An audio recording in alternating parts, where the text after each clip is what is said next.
Champions are not born. They're forged. This is about turning the ordinary into undisputed. Available now. Ade Oladipo, brought to you by Undisputed. Morning peeps, good morning everyone. How's everyone doing? Hopefully you guys are all doing well. Don't forget, if you're new to the channel, like, share, subscribe. Shout out to the channel sponsors, Undisputed. Thank you so much to them for the continued support. And also don't forget the live that we're doing September 4th. How can you forget? I keep reminding you, but it's fast approaching. What are we, 3 weeks away? Less than 3 weeks, I think. But yeah, we have now moved to a bigger room, so there are more tickets available. You can get the tickets in the description below. All right, let's do this Q&A. We are going to answer every single question.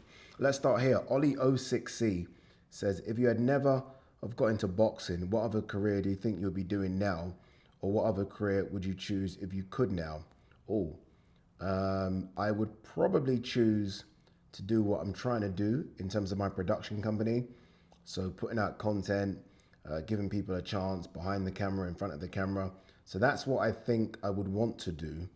In terms of what I would be doing, I was always ambitious, but I felt like once I joined, I don't know if you guys know, a lot of you do, but I did work for Islington Council as a customer service agent for about 8 or 9 years. I think I'd still be doing that.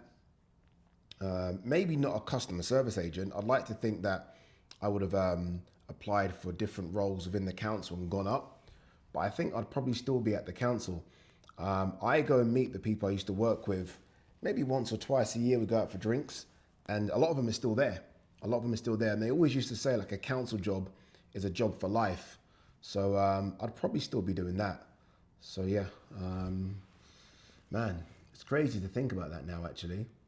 But yeah, probably would still be doing that. This one from Eden Skipper 7965. To follow the amateur boxing scene in the UK, which clubs are the best in the country? Great question. Surely a poll. I'd love to watch more and follow top boxing clubs. Yeah, someone reached out to me about this, about showcasing more amateur boxing, like putting it on my channel. And it's something I'm thinking about doing because it would be good to see the next superstar. In terms of which amateur club is the best, I don't know. I don't know. Obviously, I know a bit about Repton and Finchley ABC. I used to train at a local boxing club, literally a minute from my house, called Newham ABC. And I went there the other day to see my mum, and it's gone. It's now flats, which is crazy. There's just no investment and funding for these amateur clubs. But it'd be interesting to see what is the most successful amateur club in terms of producing not just Olympic champions, but world champions in the pro ranks.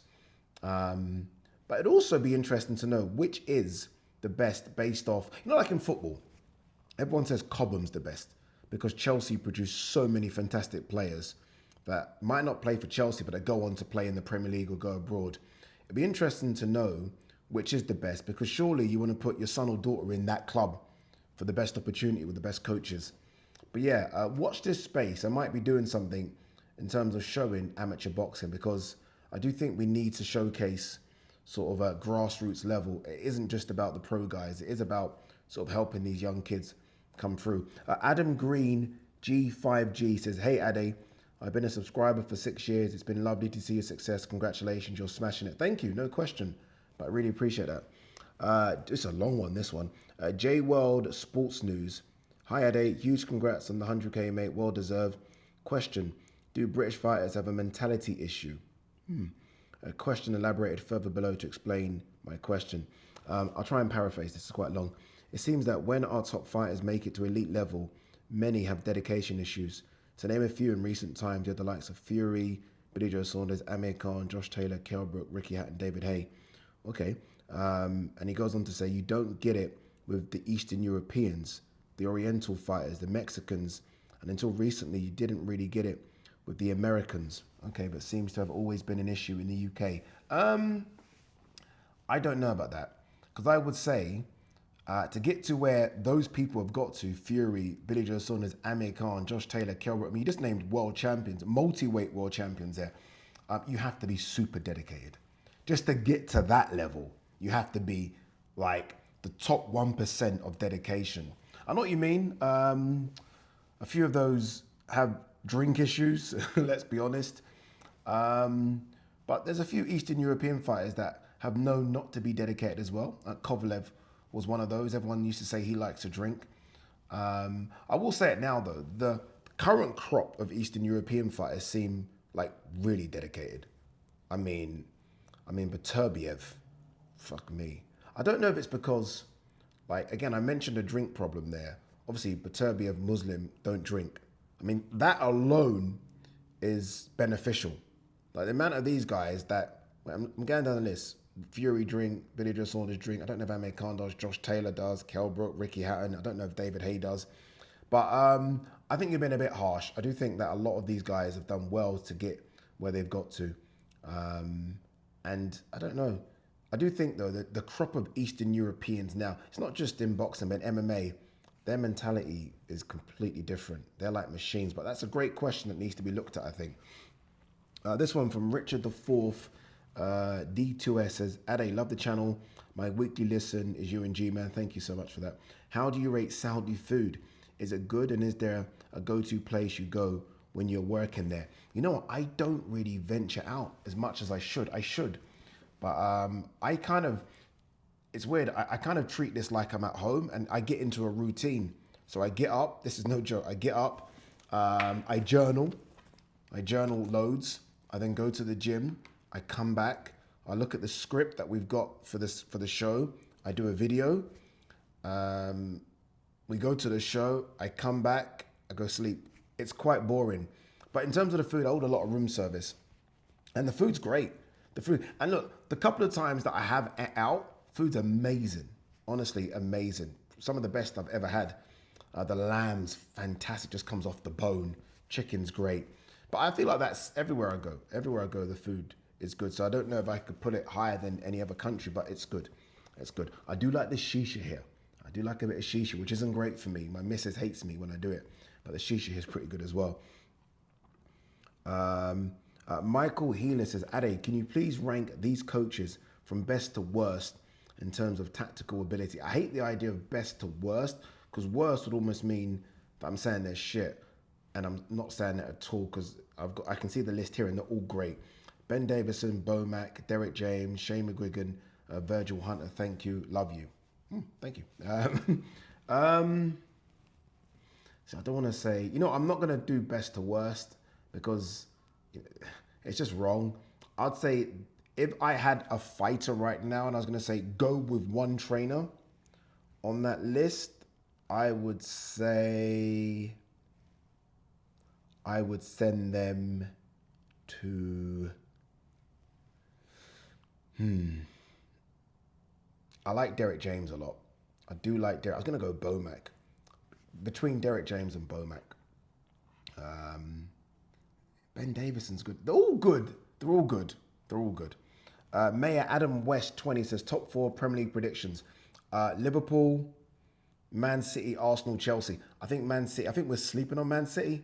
I really do. Man City could win it. Man City could win this. And I say this as a Liverpool fan. They've by far got the best manager in the league. By far. And I think people are sleeping on just how good Pep is.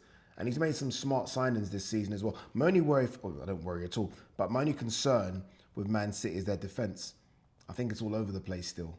And that's it. I still don't know who's going to be the starting centre-backs.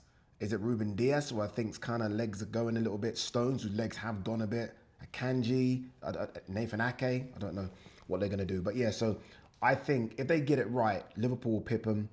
Man City, Arsenal, Chelsea. This one, Adam Green, G5G says, hi Addy, out of these 5 potential fights, rank them in order which you'd want to see most. AJ Fury, Bam Inoue, Canelo Benavidez, no interest in that. Tank Shakur, Boots Ortiz. All right, let me go last to first. Canelo Benavidez, no interest. It's not the same Canelo. A couple of years ago, I was like, okay, but I think we can all see the deterioration with Canelo. So Canelo Benavidez, no. This is good. This is a good list, dude. Okay. AJ Fury's number 1 for obvious reasons, right? It might not be the best in terms of where they are in their careers, but AJ Fury's number 1. Ooh, man. Boots Ortiz is number 2, just because both of them are in the same weight class now, 154. Both of them are unbeaten just. So the reason I've got that above Bam Inoue, because Bam Inoue is still not in the same weight classes. In fact, they're separated by 2 weight classes. So as much as I want to see Bam Inoue, so I'll go, okay, so AJ Fury, Boots Ortiz, Tank Shakur, Bam Inoue, Canelo Benavidez. Great question. Olivia, Buckhurst says, Ade, love the show. Do you like horror movies? If so, what's your favorite? Growing up, I used to love horror movies. I don't know why I used to love them, because they used to scare the shit out of me. So it's this weird thing of being scared, but also doing it. Does that make any sense? Weird. So I would say, when I was young, I don't know if you guys even know these ones, like Nightmare on Elm Street was fucking frightening. I'll probably watch it now and laugh, but as a kid, Jesus Christ, Evil Dead, don't watch it. Don't watch it. Scary. The scariest movie I've ever seen in my life. And It, that clown. I think that a new version came out, but nothing beats the old one. Like a lot of these old scary movies, and Exorcist. So there you go. A lot of these old scary movies are so frighteningly scary. I think they'd have to dumb them down a little bit for them to even get an 18 certificate. They were that scary. Manzilla48 says, where do you see boxing in 5 years' time in the US, UK, and Africa? In a good space. It's kind of a weird thing what's going on with boxing right now. Obviously, Sky Sports have basically said no more. ESPN have said no more. We know the situation with HBO and etc. So, like, is it all going to be on DAZN? I think DAZN needs competition. I hate the idea of one entity owning the market. I think the US and the UK will always be fine because they're producing a lot of talent. Africa is where... Africa, is almost the sleeping giant here. It's the sleeping giant, people, I'm telling you. When you think of sort of... And obviously, look, Africa has always produced good fighters. But when you think of other sports and how Africans have influenced other sports, football over the years, right? How many fantastic players have come out of Africa? Mo Salah in recent years, like Mo Salah, Drogba, Eto'o, Yaya Toure, like talent. Basketball, Antetokounmpo. You know what I mean? We're talking arguably the best player in the NBA, arguably. There has to be. There's no way you're not telling me there's not. Like, if we could get proper trainers over to Africa, it wouldn't produce incredible talent. I'm just not having it. So I do feel like that's the sleeping giant. Ghana, Nigeria, South Africa, like, it's a hotbed for boxing. It just needs, like, refining and just cleaning up a little bit. Anyway, who knows? We'll see. Laken Beer says, do you think you two could do a cover of Easy Lover by Phil Collins and Philip Bailey? I'm so happy that G-Man is not here because he would try and sing that, and I don't even know who these singers are. I mean, I know Phil Collins, but I've never heard of the song Easy Lover, and I don't know who Philip Bailey is. Sorry. I think waffles are great. Ade, do you think the American heavyweight scene can ever return to the 90s days? Dude, I mean, to the 90s. What about the 80s and the 70s and the 60s and the 50s and the 40s and the 30s and the 20s? I mean, what the fuck has happened? I don't know. Honestly, I don't know. I now just feel like, I don't know what's happened. I'd love an American, like I'm going to see Buddy McGirt later. I might just say to Buddy, what the hell's happened? Like, where are they? I mean, because people say things like, oh, they go to the NBA, they go to the, what, the NBA wasn't there in the 80s and the 70s and the 90s, and the NFL, which has always been America's #1 sport, wasn't there. But they still produced. Like, where the hell are the American heavyweights? Blows my mind. Blows my mind. The man who eats lemon says, Ade, love the hats and beard. When was the last time you had hair?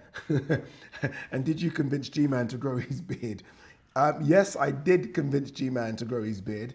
The last time I had hair. You know, I used to, I'm going to say, maybe I was like 22, 23. But I used to wear hats too much. And I wonder if that fucked it up. But I remember going to a barber in Leytonstone. No, Leytonstone or Leyton. His name's Charlie. The barber's was called Charlie's. So I'd always go there on the way to college. And I remember one day going there, and I always used to get a nice little shape up, whatever. I remember one day him telling me, brother, you're going bald, you know. I'm like, what are you talking about? And he's like, don't worry, like in Jamaican culture or something, if you're going bald at a young age, it means you're going to be rich. I remember thinking, yeah, right. And I'm not rich now. All right, Michael _ sports says, hi, Addy, great show as always. Which retired or dead sports person do you wish was still playing? Just so new fans could see them live. It's got to be Muhammad Ali, innit? It's got to be. You know what it is about Muhammad Ali as well? It isn't just so, like, obviously, I wasn't around or born when Muhammad Ali was doing his thing. So that shows how he transcended to my era, right? But it's just watching him at a press conference as well, watching him speak, watching him deliver. So sometimes I'm doing these press conferences, and look, can't compare anyone to Muhammad Ali, but try and get there. Like, sometimes I'm watching these guys, I'm like, you ain't even saying anything. You're trying to sell a fight here. Like, trying to sell a fight. And look, I get it. Your mind's on the fight. But ultimately, nowadays, unfortunately, your mind's got to be on other things as well. Your mind's got to be on trying to sell it. And even try and get it under your fighter's skin a little bit, which Muhammad Ali always used to do. So yeah, I can't imagine how the journalists that were around for Ali time, I remember I used to speak to Colin Hart about it, may his soul rest in peace. And he obviously sees the difference in sort of fighters back then and how they used to sell themselves and the aggression compared to fighters back now. But yeah, Muhammad Ali. In terms of footballers that are still alive that I wish people saw, R9 Ronaldo. Woo! See, that's when I was actually just in my peak, if you like. Because I grew up, R9 Ronaldo must be my age. So I grew up with him. Forget about it. Forget about it. Ryan M2XU says, not so much a question. I always watch your videos when I put my daughter to sleep. I pop it on when I've sat downstairs with the dog. He's just passed away, and if possible, giving him a small shout out in something permanent would be lovely. His name was Buster. Of course, there is no pressure at all. This is a selfish request. No, it's not. It's not a selfish request. And the reason being is that I had a dog recently, when I used to live in Nigeria, that passed away a few years ago. And fuck me, I loved that dog, Coco. I loved that dog. I remember I got that dog when it was like 2 months old. The dog was that small. And then it grew with me and grew with me. And then I remember, like, this is a bit crazy. I remember when it couldn't walk down the stairs, it was scared of, and then eventually you just see it fly down the stairs. And then I got news, obviously I left Nigeria, I got news that the dog had passed away, and it broke me for a couple of days, like Coco. You know what it is? What's actually funny about Coco was, I remember, so I left Nigeria, and then I didn't go back to Nigeria for like 2 years or 3 years, whatever it was. And then I went back and I was like, this dog is never gonna remember me. And then I went to go and see the dog, and the way it ran up to me and its tail wagging, it pissed itself as well. And I was like, dogs are just incredible, man, incredible. So look, I know the pain on a small scale of what you must be feeling about Buster. And yeah, hopefully you get another dog that reminds you of Buster, but it'll never be the same. But yeah, I fully understand what you're feeling, what you're going through. Bill Keveney, 1526. Do you think Liverpool need to sign Isak or let it go because the price is getting silly? The price is getting silly, but I want him, Bill. I want him. I think he's one of the best, if not the best striker in the world. I want him at my club. Yeah. All right. Sombrero Herro says, how far do you think Inoue can go? I think he can clear at 126, defeat Bam and Nakatani, and possibly have a great campaign at 130. Nah. I mean, look, could he beat Bam? Remember, Bam's coming up. Yes, Nakatani's coming up as well, so he could definitely beat those guys. But I think he's hit his limit here now. Like 135. Guys, you need to see the size of these guys. Like Abraham Nova is fighting Raymond Ford this weekend. I spoke to Nova on Monday. I don't know when you guys are watching this. I'm filming this on Friday. I couldn't believe the size of him. I was like, the fuck are you doing at 130? I'm not joking. He looked like a 147 guy. And the only reason I know he looked like a 147 guy is because I see Conor quite a lot. So in my head, I immediately made the comparison. Some of these guys are giants, and they just kill themselves to make the weight. So, nah. No way he cannot go to 130, 135. He'll be fighting guys that are walking around. You guys might not believe this, but around 170. Around 170, and they bore themselves down to make the weight. Ian Hamilton says, hi, Addy, greetings. Wish you well in Saudi. Thank you very much. With Ben versus Eubank happening again, would you consider trying that scheme you did earlier this year and you have 5 of us help you? I ask because I'm guessing you will work this one. Cheers, my guy, and enjoy the week. What was that again? Was that kind of behind the scenes thing? It was. You know what? Great idea. That was when I got one of you each day, press conference. Yes, definitely doing it. Definitely, you know what? Just so I don't forget, we're going to write that shit down. That's a great idea. Members only, but it's a great idea. Great idea. Thank you very much for that one. Freya DeAngelis says, when are we getting Addy and Gman? I'll keep asking till it happens. What do you mean, when are we getting Addy and Gman? In terms of another pod, I'm away. Gman is also away. We did one, didn't we do one last week? I think we're already one behind. We try and do it, so yeah. But we're both away, so unfortunately we're gonna miss a couple. Greg Milligan 6334 says, hey Addy, I really don't like the idea of Moses jumping the queue and fighting Usyk next after he inevitably, famous last words, beat White. I can't remember. I can't read this. THF. Oh, the fight. Okay, the fight to make is him versus Hergovic after he beats Adelaide. What a lot of decisions you've made here in your head. As expected, then a Bakoli, Cabiel, at least then Usyk if he comes through them. Do you think Moses now beats a Parker, Cabiel, Usyk if they fight him? No, I don't think he beats those 3. Those are number 1, 2, and 3 in the world. I don't think he beats those 3. I'm like you though. I don't want to see him jump the queue either. If he beats Dillian White, then I do think the winner of that should fight the winner of Hergovic Adelaide. That's what I think should happen.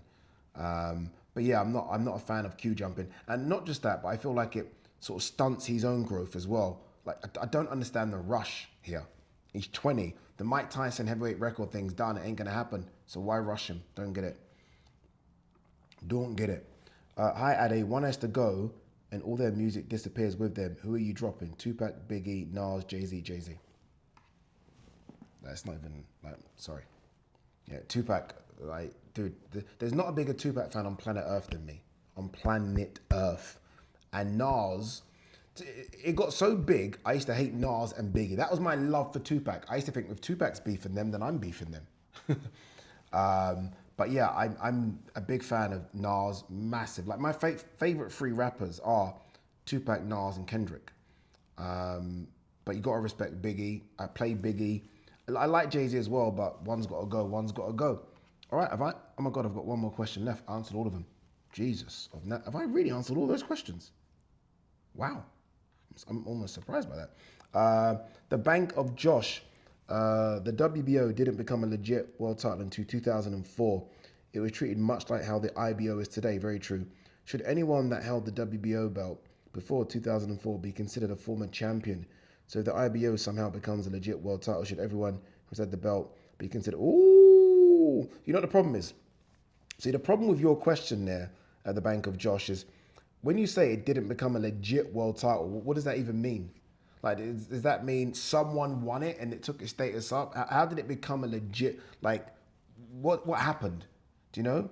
So, but I think it's a great point that you make because there are IBO champions. Like, for example, Chris Eubank Jr. is one that springs to mind immediately. People laugh at the fact that Chris calls himself a world champion because he's won an IBO belt. But you're right, in 20 years' time, if the IBO belt almost happens to join the big 4, big 5 if you include the ring, then will we look back at Chris as being a legit world champion? That's a great question, dude. That might be the question. You know what? I need to do something, yeah? I don't know what it is, where maybe it's even like £50 voucher or something for like the best question. Something, needs to think of something, right? Because that might be the best question. You ain't getting shit now, but it might be the best question. Anyway, guys, girls, peace and love. Champions are not born. They're forged. This is about turning the ordinary into undisputed. Available now.